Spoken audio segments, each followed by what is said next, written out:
നമസ്തേ, ഞാൻ ഡോക്ടർ ധീരജ്.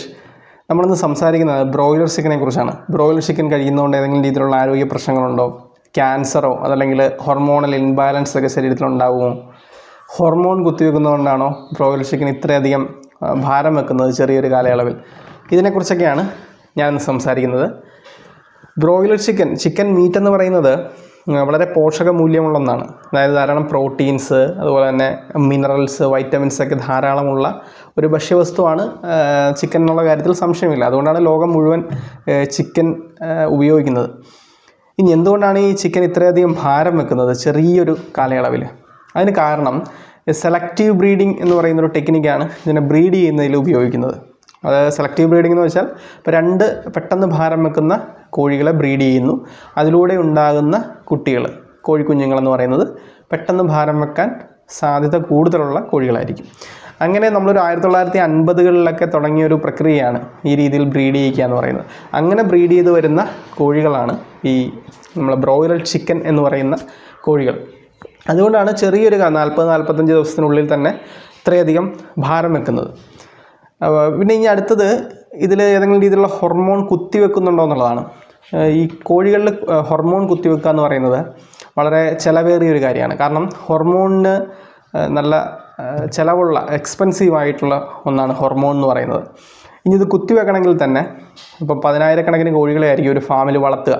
അപ്പോൾ ഇത്രയധികം കോഴികൾക്ക് ഈ ഹോർമോൺ കുത്തിവെക്കുക എന്ന് പറയുന്നത്, ഈ ഹോർമോണിനൊരു പ്രത്യേകതയുണ്ട്. ഒന്ന് കുത്തിവെച്ചിട്ട് അതിൻ്റെ ഒരു സെൽഫ് ലൈഫ് കഴിഞ്ഞ് വീണ്ടും ഇടയ്ക്ക് കുത്തിവെക്കേണ്ടി വരും.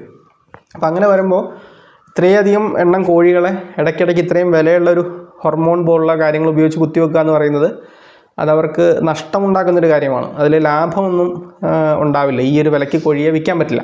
അപ്പോൾ അതുകൊണ്ട് തന്നെ അങ്ങനെ ചെയ്യുന്നില്ല. പക്ഷേ മറ്റൊരു രീതിയിൽ, അതായത് ഈ കോഴികളെ വളർത്തുന്ന രീതി എന്ന് പറയുന്നത് വളരെ ചെറിയ കേജുകളിലും ചെറിയ കൂടുകളിലൊക്കെയാണ്, കൂടുതൽ കോഴികളെ ഒരുമിച്ചിട്ടൊക്കെ. അപ്പം അങ്ങനെ വരുമ്പോൾ ഇതിനധികം നടക്കുന്നതിനൊന്നും സ്പേസ് ഒന്നും ഉണ്ടാവില്ല. പല രീതിയിലുള്ള സ്ട്രെസ് ഹോർമോൺസൊക്കെ ഇതിൽ കൂടുതലായിരിക്കും. അപ്പം അതുകൊണ്ടാണ് ഈ ചിക്കൻ മാംസം കഴിക്കുന്നതുകൊണ്ട് നമ്മുടെ ശരീരത്തിൽ ചില ഹോർമോണൽ വ്യതിയാനങ്ങൾ ഉണ്ടാക്കുന്നു. പെട്ടെന്ന് പെൺകുട്ടികളിലൊക്കെ പ്യൂബർട്ടി പെട്ടെന്നാവുന്നു. പിന്നെ ചില രീതിയിലുള്ള ക്യാൻസർ, പ്രോസ്റ്റേറ്റ് ക്യാൻസർ, അതുപോലെ തന്നെ ബ്രസ്റ്റ് ക്യാൻസറിനൊക്കെ കാരണമാകുന്നു എന്നുള്ള ചില പഠനങ്ങളുണ്ട്.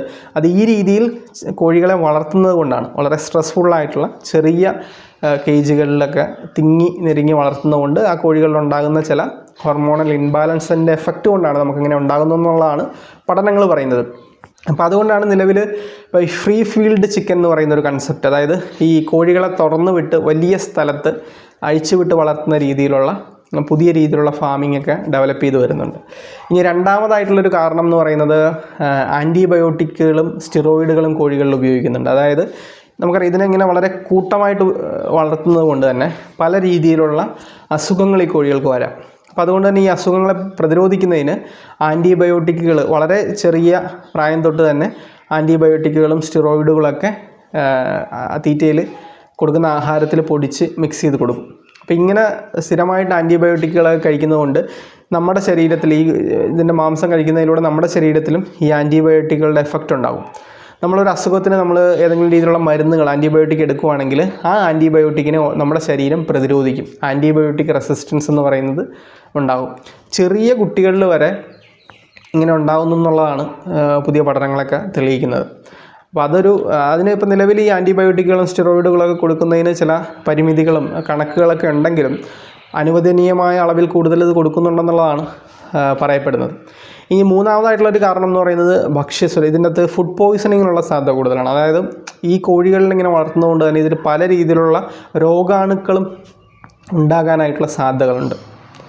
അപ്പം ആ രീതിയിൽ ഉള്ള മാംസം നമ്മൾ കൃത്യമായ രീതിയിൽ കുക്ക് ചെയ്യാണ്ടായി കഴിച്ചു കഴിഞ്ഞാൽ, അല്ലെങ്കിൽ ഏതെങ്കിലും രീതിയിൽ നമ്മുടെ ശരീരത്തിൽ എത്തിക്കഴിഞ്ഞാൽ പല രീതിയിലുള്ള അസുഖങ്ങളും ഉണ്ടാവാൻ സാധ്യതയുണ്ട് അതുമായിട്ട് ബന്ധപ്പെട്ട്.